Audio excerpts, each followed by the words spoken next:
शबे कद्र एक रात जो इबादत की रात है, जिसके बारे में अल्लाह ने फरमाया ये 1000 महीनों से बेहतर है। सूरह अल कद्र आयत नंबर 3। इस रात में लोगों को मस्जिद के अंदर एतेकाफ करना चाहिए, क्योंकि नबी करीम सल्लल्लाहु अलैहि वसल्लम की हदीस में है कि नबी करीम सल्लल्लाहु अलैहि वसल्लम ने रमजान के पहले 10 दिनों में एतेकाफ किया और हम भी आपके साथ एतेकाफ में बैठ गए। लेकिन जिब्रील अलैहिस्सलाम आए और बताया कि जिस चीज की आप तलाश कर रहे हैं यानी शबे कद्र वो आगे है, इसलिए आपने दूसरे 10 दिनों में भी एतिकाफ किया और हम भी आपके साथ रहे। फिर जिब्रील अलैहिस्सलाम दोबारा आए और फरमाया जिसकी तलाश में आप हैं वो रात और आगे है।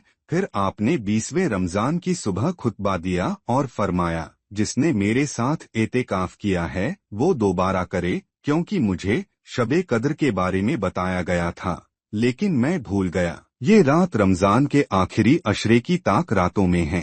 सही बुखारी हदीस नंबर 813। एक और हदीस में है कि जिसने ईमान के साथ और सवाब की नियत से शबे कद्र में कयाम किया तो उसके पिछले गुनाह माफ कर दिए जाएंगे।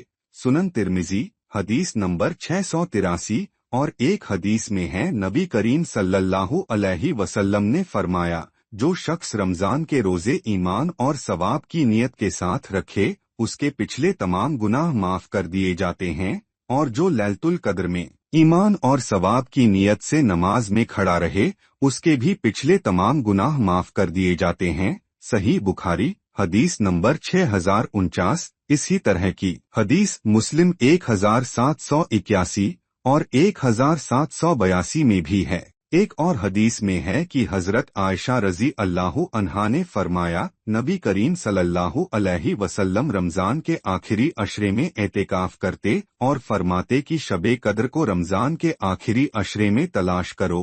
सुनन तिर्मिजी हदीस नंबर 792। इन सारी अहादीस से ये साबित होता है कि इस रात में एतेकाफ करना चाहिए और नमाज पढ़नी चाहिए और इबादत करनी चाहिए। लेकिन हमारे कुछ आलिमों को इस रात में मस्जिद में भीड़ इकट्ठी करके तकरीर करने का बड़ा शौक है ताकि लोगों को अपनी तरफ अट्रैक्ट किया जा सके। अब अगर उन्हें इस बात पे टोका जाए तो कहेंगे कि ये भी तो इबादत है। तो उनसे पूछा जाए कि क्या नबी करीम सल्लल्लाहु अलैहि वसल्लम ने भी क्या इस रात में लोगों को इकट्ठा करके कोई तकरीर या वाज दिया, जबकि अहादीस में इस तरह की कोई हदीस नहीं मिलती। तो क्या अब नबी करीम सल्लल्लाहु अलैहि वसल्लम से भी ज्यादा ये आलिम-ए-सू हो गए जो इबादत का तरीका अपने पास से निकालेंगे और लोगों की भीड़ लेके बैठेंगे ताकि दूसरे लोगों की खुद की इबादत जो वो नमाज पढ़ते, कुरान पढ़ते या और दूसरी अपनी इबादत करते उनको ज़ाय करके मौलवी साहब सबको अपनी तकरीर सुनाएंगे, जिसके सही होने पर भी शक है। मेरी आपसे गुजारिश है कि होश से काम लीजिए और वो इबादत कीजिए जो नबी करीम सल्लल्लाहु अलैहि वसल्लम ने सिखाई है, और उस तरीके से बचिए जो मौलवी साहब सिखाने की कोशिश कर रहे हैं।